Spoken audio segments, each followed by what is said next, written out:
If you're gonna break free and see what this whole coastline's got to offer, you need a crew, you need a team. I mean, yeah, we're good friends, but it's also just a matter of having that confidence that you got somebody watching your back.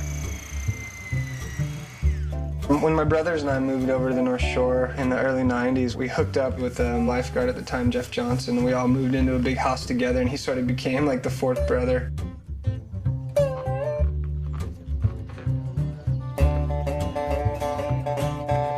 We live in an era where it's like you jump on the internet and you have 9 nights, 10 days, and perfect clear water with overhead swell and a waitress bringing you cocktails in the lineup. But if you're willing to have a little risk and have a little dust up your nose, within a few hours you can be in a completely different world.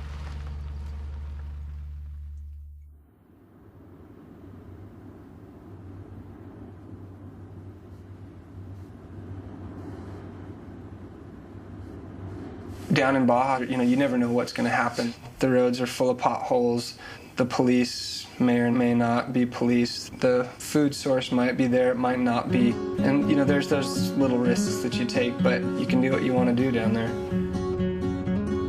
Not that many people go down to Baja because they get a little uncomfortable because they don't have all their amenities, and we love it down there. It's perfect. It's the way California was. Sky bright, light up your light for another day.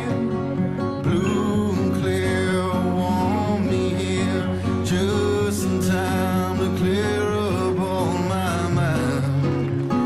Know that I wish that I could stay. I think it's best that I'll be on my way. Half the people down there are working on horseback or working on boats and making an honest living and just getting by. That old California spirit is alive and well down there.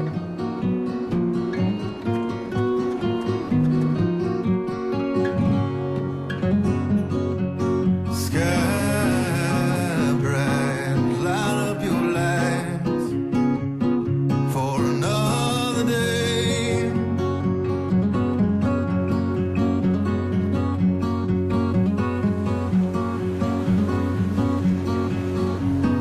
Here leave us well enough alone, a place to call our own.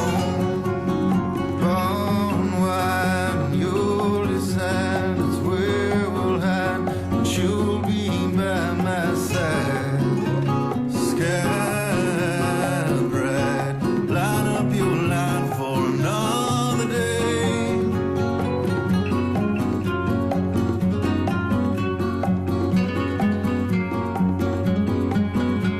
Sky bright, light up your light for another day.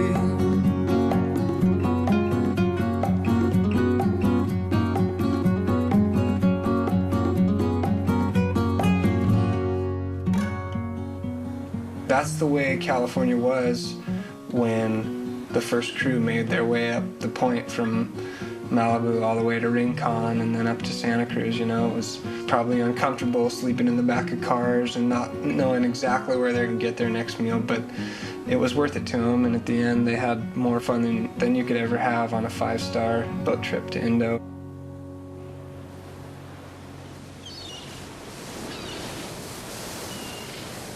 A couple years ago, we took down these old silver cans of film that my grandfather and his brothers had shot when they were our age, and my mom had told us for years that we should take a look at them, and finally when we did, it just blew us away. You think about how they had it in the 30s and 40s and how much open space there was and how much freedom there was to kind of follow their dreams, and to see those old film canisters come to life and realize that we're chasing the same stuff that those guys were. It's harder to find those open spaces and those places to yourself now, but they're still there. If you dig deep enough, you'll find them.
You know, when you go down to Baja, you don't know if you're going to get surfed, and lots of times you get skunked. And so we figured, hey, you know, even if it's small, just to go to a place that nobody's ever surfed. It's, as the crow flies, it's only a few hundred miles away from, you know, LA and that whole mess, and you're, you know, surfing a little reef wave that you're kind of getting a name because nobody surfed it before. You know, like having the access to those little places with the canoe, you just don't usually have that opportunity.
Overdevelopment has changed California's coastline forever.